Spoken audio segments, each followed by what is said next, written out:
Leadership is to take action in a way that adds value to someone else.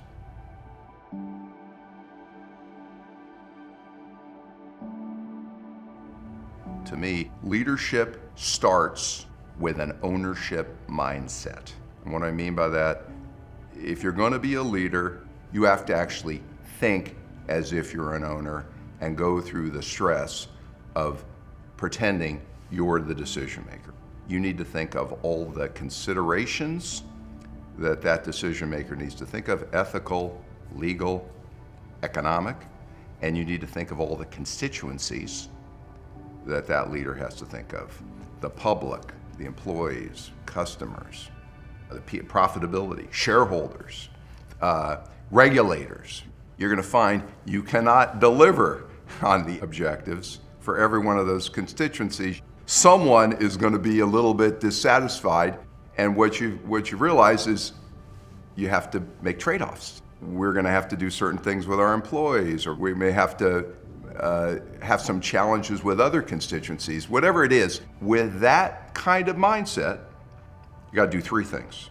First, figure out in any given situation what you think should be done. What I mean by that, decide what you would do. Now, the truth is, for me, I do that every day, and through most of my life, the answer is, I don't know. I'm not sure. And because I'm still weighing the trade-offs, or maybe I need to do more research on the situation, I need to learn more, I need to ask more questions, and it might take months and months and months of inquiry, asking questions, doing homework, and agonizing. But a leader goes through that process. And then you get to what I call conviction. I know what should be done. In those situations where you get to conviction, you got to do a second thing. You have to take an action. Leaders find a way to take an action. That could be as simple as speaking up and being prepared that the other people you're working with, or even your boss, might push back on you, or it may be as complicated as working through a very complex plan of action where you got to win people over.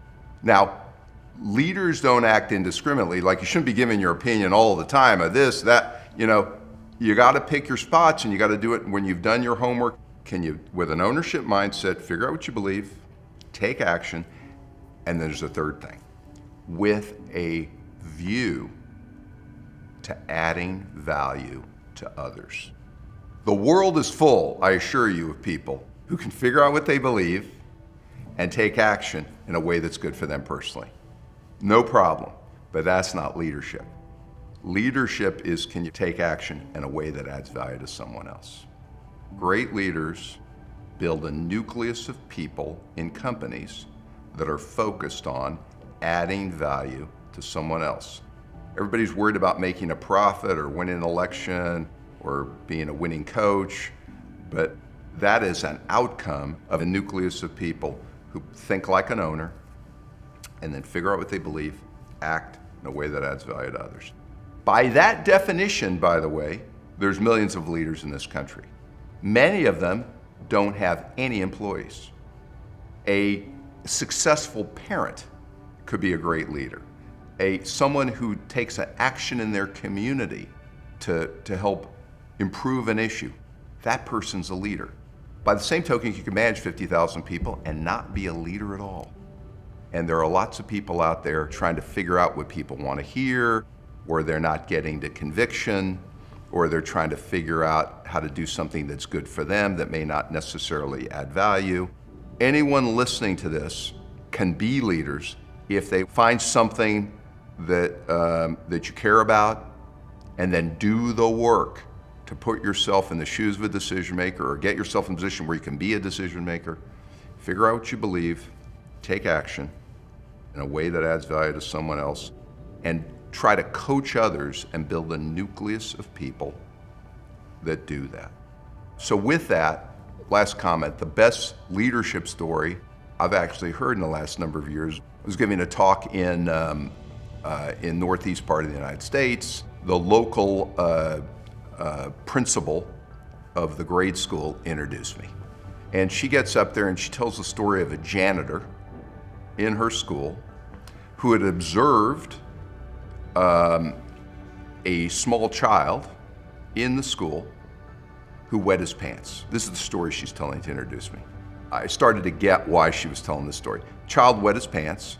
The janitor's job description has nothing to do with coming to the aid of a child. It's cleaning the school and other things, but that janitor saw the child wet his pants, went to the teacher, told the teacher that the child has wet his pants, and together they went back, took the child, went back in the back room. They apparently had a spare set of clothes, and they found a way for the child to have a change of clothes, so he didn't have to go home humiliated or be in class with his pants wet.